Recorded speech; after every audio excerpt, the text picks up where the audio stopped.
The country's economy gets another hit from the Standard & Poor's credit rating agency. This time, we were bumped down one level. And the reason, S&P has revised the way it rates countries. They now place heavier weight on economic diversity and growth prospects, which is said to be weak areas for the Bahamas. Tonight, we have a response from the Ministry of Finance, and we have an exclusive interview with the S&P's analysts in New York. Altavis Munnings has been following this story all afternoon, and tonight she joins us live in studio. Alto?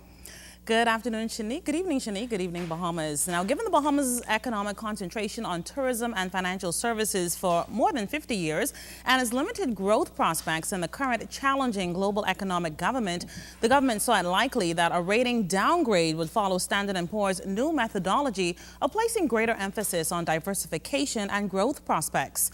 S&P's primary credit rating analyst, Lisa Schneller, was responsible for composing this new credit rating for the Bahamas. She spoke with us late this afternoon. About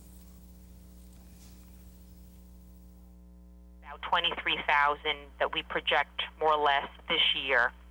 However, the fact that there is a significant concentration in the economy, particularly on the tourism sector, and that tourism sector is also then very geographically concentrated on the U.S., feeds through our criteria into be more of a weakness than it was under the previous set of criteria. So it's a combination of the structure of the economy combined with the comparatively more subdued growth prospects that comes out more strongly as a negative factor. Now, the latest Standard & Poor's downgrade was published in 2009 when we dropped from A- to B+. Now, back then, the rating was directly related to the country's deteriorating fiscal position. But does this latest decrease mean bad news for the Bahamas' economy? If you look back at the past 10 years or so with the GDP revisions this year, you have not had buoyant growth in the Bahamian economy. And that the structure of the economy as well as the political stability have served the Bahamas very well with high levels of per capita GDP compared to many other countries that we rate. We rate over 100 sovereigns, 100 governments. So there are certainly benefits.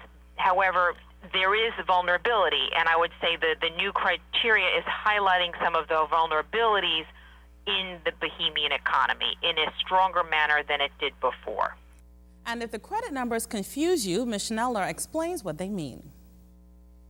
Well, the long-term rating is BBB, so that's down one notch from BBB+, and that is the long-term rating, which is that is the one that investors focus on, I would say more so than the short-term rating, which would be a rating that is for debt that's maturing within 1 year's time frame, and that's the current rating is A3 from previously A2.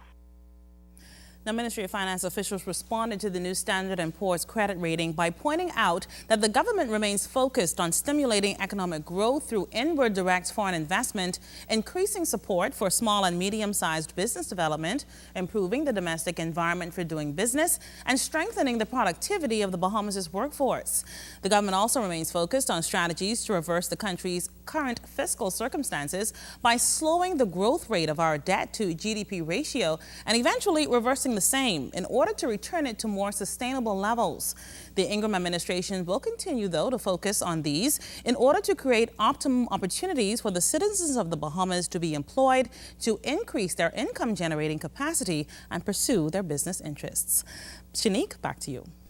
And Alto, you spoke this evening or this afternoon with Ministry of Finance officials. Were they surprised at this at all? I mean, after all, there's been talk for a while about diversifying the economy. Well, the government didn't seem surprised when I spoke with the Minister of State for Finance, Shivago Lang, by text early this afternoon, but I can tell you that Ms. Schneller told me that they usually visit the Bahamas once a year and a credit rating could go up or down during that visit. Now, whether or not that credit rating goes up or down before or after their visit is another story. Shanique? Altavis, thank you very much. We will continue to follow the story for you.